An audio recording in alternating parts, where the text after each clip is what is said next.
और ये इसलिए ज़रूरी है क्योंकि अभी एसएससी एमटीएस और एसएससी सीएचएसएल के डॉक्यूमेंट में मैंने देखा था, मैं खुद अभी एसएससी सीएचएसएल का डॉक्यूमेंट वेरीफाई करवा के आया हूँ, और उसमें मैंने देखा था कि स्टूडेंट को प्रोविज़नल केस दिया जा रहा है, और बहुत सारे स्टूडेंट जो एमटीएस में फाइनली सिलेक्ट हो गए थे और उनको एसएससी ने प्रोविज़नल दे दिया था, और बाद में पता चला कि उनको डिपार्टमेंट ने जो भी उनको डिपार्टमेंट मिला था उन्होंने उन स्टूडेंट को रिजेक्ट कर दिया। तो अब ऐसी दिक्कत आती है स्टूडेंट के सामने, तो इनसे बचने का क्या तरीका है और अपने किस प्रकार से बचेंगे, तो वो यहाँ पे आपको मैं सारी चीज़ें बताऊँगा। तो आप वीडियो को अच्छे से देखना, और यदि आपने स्किप कर दिया वीडियो तो इससे आपको बहुत ज़्यादा लॉस हो सकता है आने वाले टाइम में, ठीक है। तो आप अपने खुद के लिए अपना टाइम स्पेंड करना वीडियो पर, और अपनी जितनी भी डाउट्स है या जो भी आपको आने वाले टाइम में प्रॉब्लम आ सकती है उनको आप अभी क्लियर करना, क्योंकि आपको करीब ये 2 साल तक इसकी वैकेंसी चलेगी। कभी मेडिकल होगा, कभी आपका फिजिकल होगा, कभी पेपर होने वाला है, तो बार बार मौके आपके हाथ में आएंगे नहीं। देखो, सबसे पहले अपने बात करें तो इसका जो फॉर्म है वो पूरी तरह से ऑनलाइन भरा जाएगा, ऑफलाइन ऑप्शन नहीं है यहाँ पे। ऑनलाइन जो फॉर्म है वो आपका 17 जुलाई से लेके 31 अगस्त तक भरा जाएगा, यानी आप इसका ऑनलाइन आवेदन है वो 17 जुलाई से 31 अगस्त के बीच में ही कर सकते हो। मैं तो आपको यही कहूँगा कि आप इसका जो आवेदन है वो 30 जुलाई से पहले पहले कर दो। आप 31 अगस्त का वेट मत करना, क्योंकि एसएससी की वेबसाइट है ये बहुत बार ख़राब हो जाती है, डैमेज हो जाती है, तो ये सही तरीके से काम नहीं करती और बाद में स्टूडेंट को प्रॉब्लम फेस करनी पड़ती है, बहुत बार देखा गया है। तो आप जितना जल्दी हो सके इसका फॉर्म भर दो। उसके बाद में अपने बात करें यहाँ पे ऑनलाइन पेमेंट की, तो आप इसका फॉर्म है वो 31 जुलाई से पहले भर के 2 सितंबर से पहले पहले आप इसकी फ़ीस जमा करवा सकते हो। और ये अपने यहाँ पे ऑफ़लाइन चालान की बात करें तो यदि आप ऑफ़लाइन यदि इसका पेमेंट करना चाहते हो तो आपको चालान डाउनलोड करना होगा, और वो आपको करना होगा 4 सितंबर से पहले पहले। यदि आप 4 सितंबर से लेट होते हो तो आप इसका ऑफ़लाइन चालान डाउनलोड नहीं कर पाओगे, और जो आपने 4 सितंबर से पहले पहले ऑफ़लाइन चालान डाउनलोड किया है उसे आप 7 सितंबर तक बैंक में जमा करवा सकते हो। ओके, अब देखो अपने आगे बढ़ते हैं और चीज़ों को जानते हैं इसमें। तो सबसे पहले क्या प्रक्रिया रहेगी आपके पास में, सबसे पहले आपका कंप्यूटर टेस्ट होगा, ठीक है, जिसमें 100 पर्सन आएंगे, 90 मिनट का आपको टाइम दिया जाएगा। सिलेबस वगैरह मैं आपको आगे बता दूंगा। उसके बाद में आपका जैसे ही आप कंप्यूटर टेस्ट क्वालिफाई करते हो वैसे ही आपका फ़िज़िकल टेस्ट होगा, और फिज़िकल टेस्ट को क्वालिफाई करते ही आपका मेडिकल टेस्ट होगा, और मेडिकल टेस्ट के साथ में आपके डॉक्यूमेंट वेरिफिकेशन होंगे। और डॉक्यूमेंट वेरिफिकेशन और मेडिकल टेस्ट होने के बाद आपकी यहाँ पे मेरिट बनने वाले हैं। तो यहाँ पे अपने आगे बढ़ते हैं और चीज़ों को जानते हैं। तो देखो, पे स्केल इसमें अच्छा खासा है। आपको सैलरी मिलेगी शुरुआत में 21,700 से लेके 69,100 रुपये तक, जो यहाँ पे अच्छी खासी सैलरी है।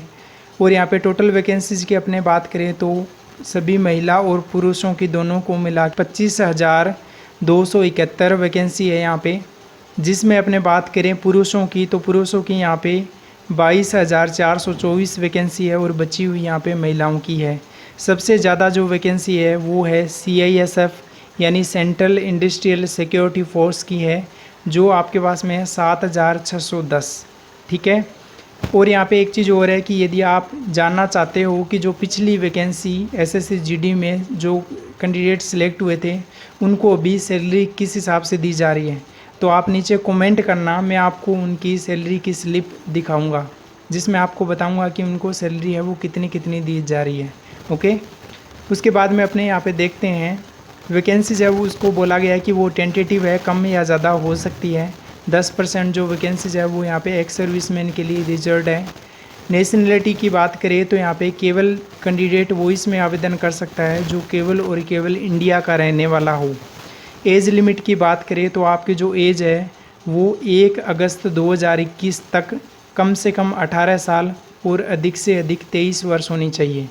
ये जो है ये अनरिजर्व्ड यानी जनरल वाले और EWS कैटेगरी के स्टूडेंट के लिए है। यानी आपका जो जन्म है वो 2 अगस्त 1998 से लेके 1 अगस्त 2003 के बीच में होना चाहिए। यदि आपका जन्म 2 अगस्त 1998 को है या फिर 1 अगस्त 2003 को है तो भी आप इसमें आवेदन कर सकते हो। यदि आपका जन्म इन दोनों डेट के बीच में आ रहा है तो भी आप इसमें आवेदन कर सकते हो। इनके अलावा SC ST कैटेगरी को 5 साल की यहाँ पे छूट दी गई है, यानी SC ST कैटेगरी के लिए मिनिमम एज है 18 वर्ष और मैक्सिमम जो एज है वो है 28 वर्ष। OBC कैटेगरी को 3 साल की छूट दी गई है, ठीक है, और ये भी आपके 1 अगस्त 2021 के हिसाब से काउंट की जाएगी। ओके, और बाकी आप जो बचे गए एक्स सर्विसमैन वगैरह वो यहाँ पे आप देख सकते हो किस प्रकार से उनको छूट दी गई है। डॉक्यूमेंट्स के बारे में अपने जानेंगे यहाँ पे।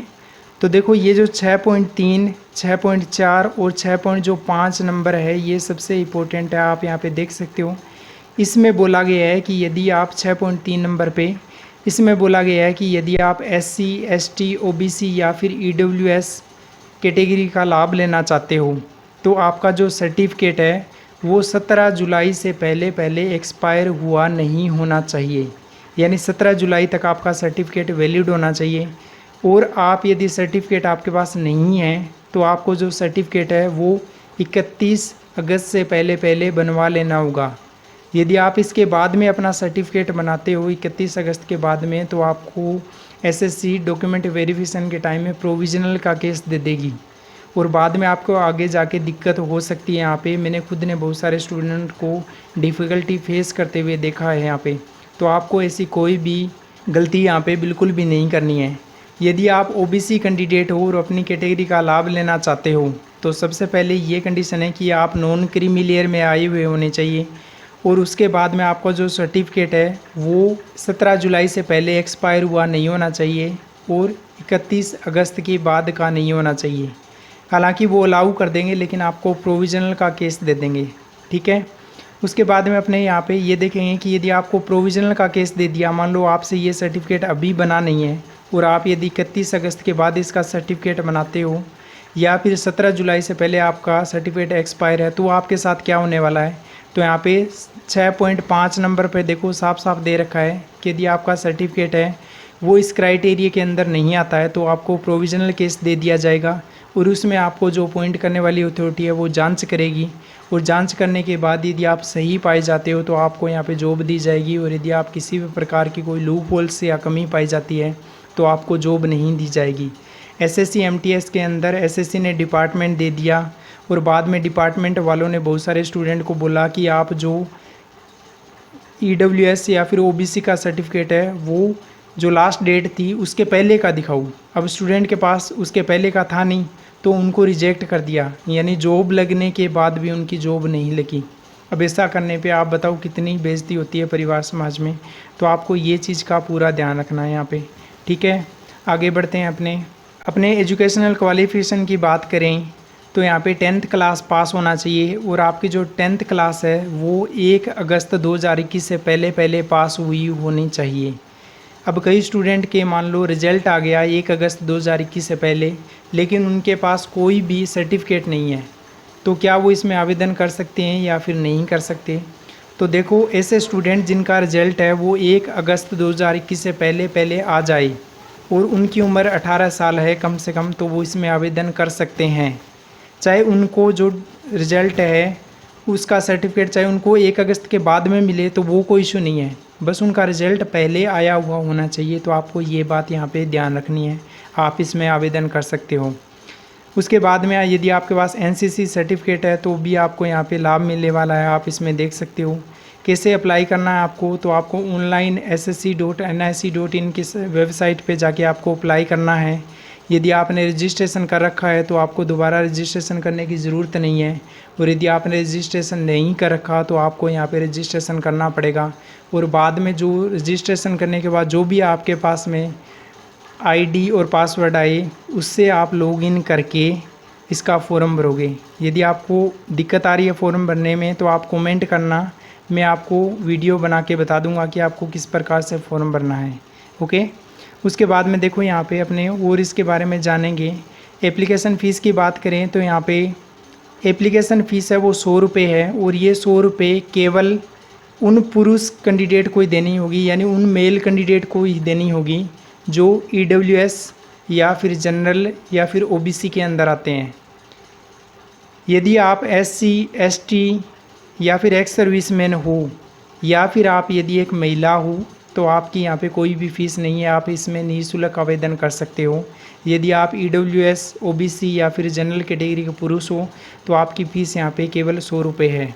फ़ीस कोई ज़्यादा नहीं है यहाँ पे। सबसे अच्छी बात ये है, लेकिन ये एग्ज़ाम पेंडिंग करवा देते हैं, 2-2 3-3 साल तक रिजल्ट नहीं निकालते, ये इनकी सबसे बुरी आदत है। ओके, SSC की सबसे बुरी आदत ये है। उसके बाद में देखो अपने यहाँ पे बात करें सेंटर्स की, तो सेंटर्स है वो लगभग हर एक स्टेट के अंदर मिलते हैं आपको। प्रत्येक राज्य में बहुत सारे आपको सेंटर्स मिलते हैं, तो कोई इशू नहीं रहेगा। आपके ज़िले में भी हो सकता है या फिर ज़िले के आसपास कोई न कोई आपको सेंटर मिल जाएगा। आप इसका नोटिफिकेशन डाउनलोड करके आप सभी सेंटर्स को देख सकते हो। ओके, यहाँ पे अपने बात करें एग्जामिनेशन आपका किस प्रकार से होगा, तो सबसे पहले आपका कंप्यूटर टेस्ट लिया जाएगा। कंप्यूटर बेस्ड जो टेस्ट होगा वो लिया जाएगा। इसमें आपके टोटल 100 पर्सन आएंगे, 90 मिनट का आपको टाइम दिया जाएगा। इसमें 4 पार्ट होंगे। सबसे पहला जो पार्ट होगा वो होगा रीजनिंग का, 25 पर्सन होंगे और 25 नंबरों के होंगे। दूसरे नंबर पे आपका पार्ट रहेगा जीके या फिर जनरल अवेयरनेस का, इसमें भी आपके 25 पर्सन 25 नंबरों के। तीसरे नंबर पे आपके रहेगा मैथमेटिक्स का पार्ट, ये भी 25 पर्सन 25 नंबरों के। और 4 नंबर पे आपको रहेगा हिंदी या फिर इंग्लिश।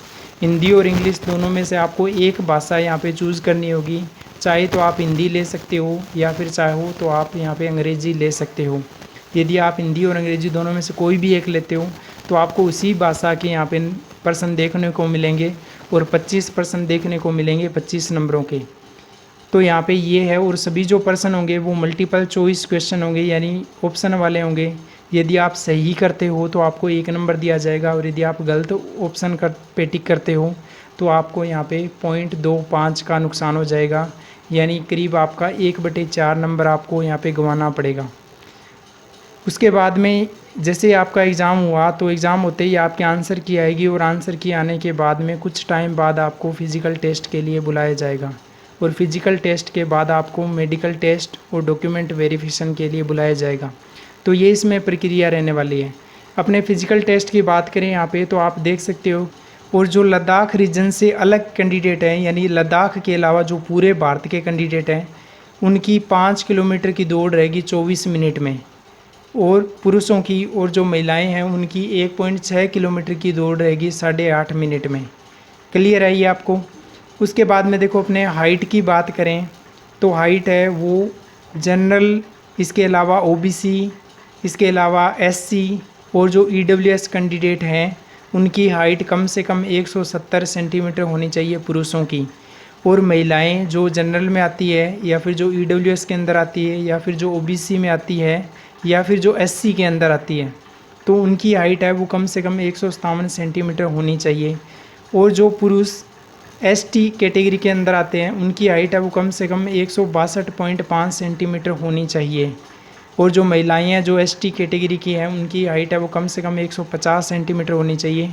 बाकी जितने भी आप स्टूडेंट हो वो देख सकते हो यहाँ पे वीडियो को पॉज करके। चेस्ट की बात करें तो चेस्ट है वो बिना फुलावट के साथ 80 सेंटीमीटर और फुलावट के साथ 85 सेंटीमीटर होनी चाहिए। Other than ST category, ST category के लिए जो है वो है बिना फुलावट के साथ 76 सेंटीमीटर और फुलावट के साथ कम से कम 81 सेंटीमीटर उनकी चेस्ट होनी चाहिए। मेडिकल टेस्ट के बारे में भी आप यहाँ पे देख सकते हो। आपको पूरी वीडियो अच्छे से समझ में आई होगी, आपको सारी चीज़ें क्लियर हो गई होगी। यदि आपकी अभी भी कोई डाउट है तो आप कमेंट करना, मैं आपकी जितनी भी डाउट है उनको सोल्व करूँगा। मैंने पहले भी हर एक स्टूडेंट को रिस्पॉन्स देने की कोशिश की है और मैं आगे भी कोशिश करता रहूँगा। बस आपको यहाँ पे दिक्कत नहीं आए, न तो आपको फॉर्म भरने में दिक्कत आनी चाहिए और न आपको जॉब में दिक्कत आनी चाहिए, ये मेरा लक्ष्य है। और यदि आपको जीके याद नहीं हो रहा है तो इसका भी सॉल्यूशन है, आपको वीडियो के डिस्क्रिप्शन में लिंक मिल जाएगा जिसमें आप देख लोगे। एक दूसरी वीडियो बनाई हुई है जिसमें जीके की आपको याद करने की ट्रिक बताई हुई है कि आपको किस प्रकार से याद करना है। वीडियो को देखोगे तो मैं दावे से कह सकता हूँ कि आपको जीके बहुत अच्छे से याद होगा, वो भी कम टाइम में। पिछले सालों के पेपर पढ़ने हैं GD के तो भी आपको वीडियो में लिंक मिल जाएगा डिस्क्रिप्शन में, जिसमें आप जाके वीडियो को देख सकते हो तो वहाँ पे आपको बता रखा है कि आपको कम टाइम में किस प्रकार से ज़्यादा प्रश्नों को सोल्व करना है, और लंबे लंबे मेथड्स पे आपको जाने की ज़रूरत नहीं है, सिंपल तरीके से आप कैसे कर सकते हो। तो आप उन वीडियो को ज़रूर देखना ताकि आपको कोई भी यहाँ पे दिक्कत नहीं आई। तो मिलते हैं अपने नई वीडियो में, नए अपडेट में। तब तक के लिए गुड बाय।